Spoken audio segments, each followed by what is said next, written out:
आदाब, मैं हूं आदिल खान आज़ाद। आज है 30 जून 2026 की शाम और आप देख रहे हैं आज़ाद बोल इंडिया का हेडलाइंस शो। इस शो में आज आप देखेंगे रूस पर बड़ा हमला, यूक्रेन ने 419 ड्रोन दागे, रूस के अहम मिलिट्री कम्युनिकेशन सेंटर को बनाया निशाना, ज़ेलेंस्की ने खुद शेयर किया वीडियो। कतर पहुंचे डोनाल्ड ट्रंप के दो सबसे खास आदमी, फिर भी ईरान ने साथ बैठने से आखिर क्यों कर दिया इनकार, मीटिंग पर सस्पेंस बढ़ा। ईरान में IRGC पर बड़ा हमला, 2 मेंबर्स का गोली मारकर किया कत्ल। इसराइल ने किया गजा में हमास की बड़ी सुरंग बंद करने का दावा, हजारों टन कंक्रीट भरने का वीडियो किया जारी। और सीरिया में अपना अहम मिलिट्री डिवाइस और दूसरे जंगी साजो सामान छोड़कर भागे इसराइली फौजी। उधर अहमद अल-शरा ने इसराइल पर जोर से किया जुबानी हमला। शुरुआत करते हैं शो की। रूस ने यूक्रेन के ड्रोन हमलों को रोकने का एक और बड़ा रिकॉर्ड बनाने का दावा किया है। सवाल ये है कि क्या अब यूक्रेन इतनी बड़ी तादाद में ड्रोन भेज रहा है कि रूस को हर रात अपने आसमान में जंग लड़नी पड़ रही है। बात तो यूक्रेन के हमले की भी होनी चाहिए जो अपने आप में बड़ा था। 30 जून को रूस की डिफेंस मिनिस्ट्री ने दावा किया कि उसने सिर्फ एक ही रात में यूक्रेन के 419 ड्रोन मार गिराए हैं। 419 ड्रोन। रूस के मुताबिक पिछले कुछ महीनों से यूक्रेन लगातार लंबी दूरी के ड्रोन हमले बढ़ा रहा है, खास तौर पर ऑयल रिफाइनरी, एनर्जी इंफ्रास्ट्रक्चर और उन ठिकानों को यूक्रेन निशाना बना रहा है जिनसे रूस को जंग के लिए दौलत हासिल होती है, माल मिलता है या एनर्जी हासिल होती है। रूस ने कहा कि इस ताज़ा ड्रोन हमले में किसी के मारे जाने या जख्मी होने की खबर नहीं है। हालांकि जो तस्वीरें आप देख रहे हैं वो कहीं ना कहीं तबाही मचने की तो तस्वीरें हैं, कुछ तो ड्रोन्स हिट हुए होंगे। इससे कुछ दिन पहले भी रूस ने दावा किया था कि सिर्फ 2 दिन के अंदर उसने यूक्रेन के 660 ड्रोन मार गिराए थे, जो जंग शुरू होने के बाद सबसे बड़ी तादाद में से एक था ड्रोन का। उधर पिछले हफ्ते यूक्रेन के एक ड्रोन हमले के बाद मॉस्को के जनूब मशरिक में मौजूद एक ऑयल रिफाइनरी में आग लग गई थी, जिसकी तस्वीरें हमने आपको दिखाई थी। इससे साफ है कि यूक्रेन अब रूस की अंदरूनी ऑयल और एनर्जी सप्लाई पर लगातार दबाव बढ़ाने की कोशिश कर रहा है।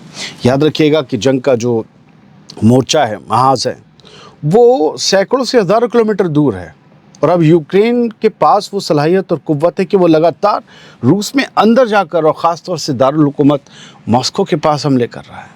इसका मतलब है कि कुछ बड़ा साजो सामान दिया गया है यूक्रेन को। बढ़ते हैं आगे। यूक्रेन अब रूस के खिलाफ अपनी लंबी दूरी की स्ट्राइक लगातार बढ़ा रहा है। इस बार निशाने पर कोई बॉर्डर इलाका नहीं बल्कि मॉस्को के करीब मौजूद रूस का एक अहम मिलिट्री कम्युनिकेशन सेंटर था। 30 जून की दोपहर लगभग 2 बजे के बाद यूक्रेन के प्रेसिडेंट व्लादिमीर ज़ेलेंस्की ने खुद इस वीडियो के साथ एक बड़ा दावा किया, उसे सुनिए। ज़ेलेंस्की ने कहा कि यूक्रेन की लंबी दूरी की सैंक्शंस एक बार फिर मॉस्को रीजन में मौजूद दुबना स्पेस कम्युनिकेशन सेंटर तक पहुंच गई। उनके मुताबिक ये ऐसा सैटेलाइट कम्युनिकेशन सेंटर है जिसका इस्तेमाल रशिया यूक्रेन में अपनी फ़ौज की जासूसी, कम्युनिकेशन और ऑपरेशंस को कोऑर्डिनेट करने के लिए करता है। तो ज़ेलेंस्की ने कहा कि दुश्मन के एतबार से ये बड़ा अहम था और हमारे लिए बड़ा मुश्किलें पैदा करने वाला सेंटर था, इसलिए हमने इस पर फिर से स्ट्राइक की है। बात ईरान की आखिरकार वही हुआ जिसकी उम्मीद की जा रही थी।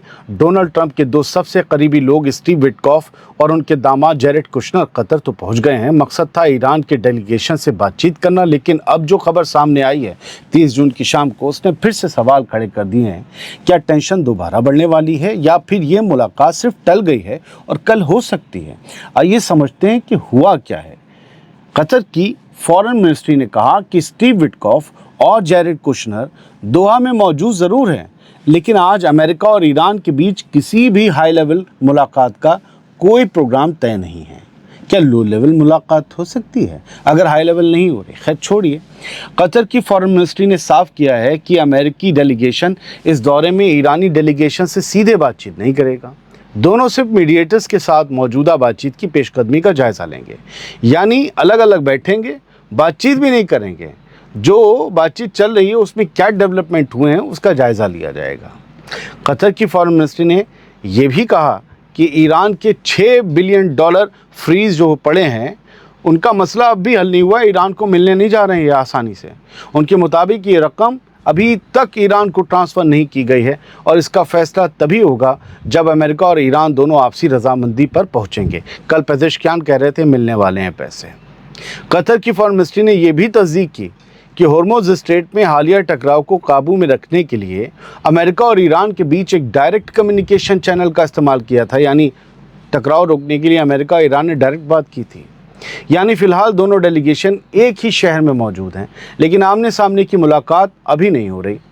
अब सबकी नज़र इस बात पर है कि क्या ये मुलाकात सिर्फ कुछ घंटों के लिए टली है, या फिर दोनों तरफ के बीच, दोनों मुल्कों के बीच इख्तलाफ, डिफरेंसेस इतने गहरे हैं कि बातचीत का अगला दौर भी मुश्किल में पड़ सकता है। अब दोनों यहाँ कतर में बैठ के बात नहीं कर रहे हैं, लेकिन हॉर्मुज़ में एक दूसरे के ऊपर हमले रोकने थे तो डायरेक्ट लाइन का इस्तेमाल हुआ था। ये भी अच्छा है कि किसी की मुदाखलत, किसी को बंदर नहीं बनाया गया, खुद अपने आप अपने मसले निपटा लिए। तो फिर यहाँ पर बात करने में क्या मसला है, और आज क्यों नहीं, ये सवाल भी उठेगा। बढ़ते हैं आगे। ईरान में एक बार फिर हथियारबंद हमलावरों ने हमला कर दिया है। 30 जून को सामने आई रिपोर्ट्स के मुताबिक इराक की सरहद के करीब पावे शहर में 2 IRGC मेंबर्स या IRGC के 2 कमांडोज को उनके घर के अंदर ही गोली मारकर कत्ल कर दिया गया। ईरानी मीडिया के मुताबिक इस हमले में IRGC के 2 दूसरे मेंबर्स भी जख्मी हुए हैं। ईरान के हुक्काम ने इस हमले को दहशतगर्दी की कार्रवाई करार दिया है। इससे एक दिन पहले सीस्तान बलूचिस्तान के सारावान इलाके में भी हथियारबंद लोगों ने एक सिविलियन गाड़ी पर हमला किया था। उस हमले में एक शख्स और उनकी अहलिया की मौत हो गई थी। ईरानी मीडिया का दावा है कि इस हमले के पीछे इलाके में एक्टिव अलगाववादी ग्रुप्स का हाथ है, जिन्हें ईरान, अमेरिका और इसराइल से जुड़े हुए ग्रुप्स बताया जाता है। फिलहाल इन दावों की आज़ादाना तस्दीक सामने नहीं आई है, लेकिन खबर क्या कह रही है? अगर ईरान जैसा कहता है कि इसमें ईरानी, अमरीकी और इसराइली सबके हाथ हैं, तो फिर इंटेलिजेंस क्या कर रही है? सवाल ये है कि जब जंग का माहौल है तो सरहदें गैर महफूज कैसे हैं? जो अब भी लोग बाहर से आते हैं, इन्होंने बाहर से आया बताया, और कुछ तो ईरान के अंदर ही सब पल रहे हैं। सरहद के अंदर ये टेररिस्ट ग्रुप भी हैं जो ईरानी निज़ाम से खफा हैं, जो दूसरों के पैसों पे पलते हैं। इन पर नकेल कसना ज़रूरी हो गया है, क्योंकि जंग का दौर है। बढ़ते हैं आगे। हमास की सबसे बड़ी सुरंगों में से एक सुरंग में इसराइली फ़ौज ने 30,000 क्यूबिक मीटर सीमेंट और मलबा कंक्रीट भरने का वीडियो जारी किया है। 30 जून को इसराइल ने दावा किया कि गज़ा में हमास की एक बेहद बड़ी सुरंग को हमेशा के लिए बंद कर दिया गया। इसराइली फोर्स के मुताबिक ये सुरंग करीब 16 किलोमीटर लंबी थी और पिछले 10 साल से इसी सुरंग के नेटवर्क में इसराइल के फौजी लेफ्टिनेंट हदार गोल्दिन की लाश को रखा गया था। IDF का कहना है कि इंजीनियर यूनिट्स ने इस पूरे सुरंग नेटवर्क को बंद करने के लिए 30,000 क्यूबिक मीटर से ज़्यादा कंक्रीट का इस्तेमाल किया, ताकि इसे दोबारा इस्तेमाल ना किया जा सके। हमास की सुरंगों में लगातार इसराइल शायद सीमेंट भर रहा है, क्योंकि आपको 4 दिन पहले का वो वीडियो याद होगा जब हमने आपको दिखाया था कि गज़ा के लोगों के घरों में सीमेंट का सैलाब पहुंच रहा है। तब भी हमने कहा था शायद कुछ बंद किया जा रहा है, और वही हुआ। आगे बढ़ते हैं। सीरिया में इसराइली फ़ौज पर हुई पत्थरबाजी और फायरिंग के बाद अब एक और दिलचस्प मामला सामने आया है।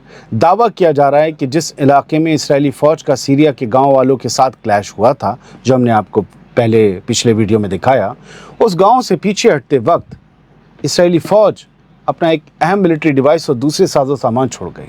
सवाल ये है कि क्या वहाँ से पीछे हटना इतनी जल्दी में हुआ इसराइली फ़ौज का कि अपना सामान तक समेटने का वक्त नहीं मिला, या फिर इसराइली फ़ौजियों को अपनी जान बचाकर उल्टे पांव भागना पड़ा था? सच क्या है? 30 जून को सामने आई रिपोर्ट्स के मुताबिक सीरिया के दरा सूबे के लोगों को उस जगह से इसराइली फ़ौज का एक मोबाइल डिवाइस मिला है। बड़ा ख़ास है ये मोबाइल डिवाइस, वहाँ से मिला है जहाँ कुछ देर पहले या 24 घंटे पहले इसराइली फोर्सेस ने ऑपरेशन किया था। रिपोर्ट के मुताबिक ये ULR टाइप का मिलिट्री डिवाइस है। इसका इस्तेमाल इसराइली रिज़र्व फोर्स करती है। इसमें नेटवर्क कनेक्शन नहीं होता, लेकिन इसमें मिलिट्री मैप्स यानी नक्शे, नेविगेशन और ऑपरेशन से जुड़ी दूसरी मालूमात मौजूद रहती है, ताकि इसराइली फ़ौजी अपने दुश्मन के इलाके में बिना नेटवर्क के आसानी से मूवमेंट कर सकें। तो इस लिहाज से बड़ा ख़ास है, और इसराइल का यह घाटा है कि सीरिया के हाथ में है। इस पूरे मामले पर इसराइली फ़ौज ने सिर्फ इतना कहा कि उन्हें इस वाक़े की जानकारी है और इसकी जाँच की जा रही है। इसराइली मीडिया ने खबर बना ली। बात सिर्फ मोबाइल फ़ोन छोड़कर भागने की नहीं है, बल्कि इसराइली फ़ौजी अपने मिलिट्री गियर्स भी छोड़कर भागे हैं, जिससे पता चलता है कि उन पर चौतरफा या तो हमला हुआ या फिर बहुत तेज़ हमला हुआ होगा। حالانکہ سوشل میڈیا پر دعویٰ یہ بھی کیا جا رہا ہے کہ سیریا کے گاؤں والوں کی طرف سے ہوئے زبردست مقابلے کے دوران اسرائیلی فوج جلد بازی میں پیچھے ہٹی یا بھاگ گئی، جس کی وجہ سے یہ ڈیوائس وہیں چھوٹ گیا، لیکن اس دعوے کی آزاد طور پر تصدیق نہیں ہو سکی ہے۔ حالانکہ اسرائیلی میڈیا اور وہاں کا بڑا اخبار یدیوت احرنوت نے اس خبر کو چھاپا ہے، لیکن پھر بھی دعویٰ یوز کرتے ہیں۔ بڑھتے ہیں آگے۔ کیا سیریا اور اسرائیل کے بیچ ایک نیا ٹکراؤ شروع ہونے جا رہا ہے؟ کیونکہ سیریا کے پریزیڈنٹ احمد الشرا نے اسرائیل پر بے حد سخت حملہ بولا ہے۔ بات یہ ہے کہ ان کی انٹرنیشنل بے عزتی بھی ہو رہی ہے کہ بھیا تم تو اسد کو بھگا کے راجہ بن گئے، لیکن کیا ہے روز پٹ رہے ہو، کب جواب دو گے؟ فیصل کب خون کھولے گا؟ احمد الشرا نے کہا کہ پرانی حکومت کے گرنے کے بعد بھی اسرائیل سیریا میں امن اور اسٹیبلٹی کو نشانہ بنا رہا ہے۔ ان کے مطابق اسرائیل ایک بار پھر سیریا کی سرزمین کو لگاتار فساد اور افراتفری کا میدان بنانا چاہتا ہے۔ الشرا نے کہا کہ اسرائیل ہر طرح سے سیریائی عوام کے بیچ پھوٹ ڈالنے، ملک کی یونٹی کو توڑنے اور دوبارہ تعمیر کے عمل کو کمزور کرنے کی کوشش کر رہا ہے۔ ان کے مطابق ایسی جنگ کا مقصد صرف سیریا کو ٹکڑوں میں بانٹنا ہے اور اسے تباہی کی طرف دھکیلنا، یعنی الشرا کو لگ رہا ہے کہ سیریا کو کئی ملکوں میں بانٹنے کی سازش کر رہا ہے اسرائیل، اس کا بٹوارا کرنا چاہتا ہے، تو تم کیا کر رہے ہو؟ احمد الشرا نے کہا کہ بڑی طاقت ہونے کا مطلب ہمیشہ کامیابی نہیں ہوتا۔ سن رہے ہیں؟ احمد الشرا نے کہا کہ جنگ شروع کرنا آسان ہو سکتا ہے، لیکن اس کے نتیجوں پر قابو پانا آسان نہیں ہوتا، یعنی ایک دھمکی بھی اسرائیل کو دی جا رہی ہے۔ الشرا نے سیریائی عوام سے کہا کہ وہ پھوٹ اور فساد پھیلانے کی ہر کوشش کو ناکام بنائے رکھیں۔ ان کے مطابق سیریا کسی ودیشی سازش کا میدان نہیں ہے اور نہ ہی دوسروں کے مقاصد پورے کرنے کے لیے سیریائی بچوں اور عورتوں کا خون بہایا جا سکتا ہے۔ دیکھیے ایک ٹکراؤ تو ہوگا اور ہونا ہی ہے، آپ سب نے پڑھا ہی ہوگا، یہ کریں کوئی کریں پتہ نہیں۔ اب بہت سے لوگ ہم سے کہتے ہیں کہ عادل بھائی آپ کو نہیں پتہ یہ بک گئے، کون بک گیا کون خرید گیا، میرا مقصد آپ تک خبر پہنچانا ہے سر، آپ فیصلہ کریے، یہ خبر اب آپ کی ہوئی۔ بہت بہت شکریہ، سلامت رہیے، خوش رہیے۔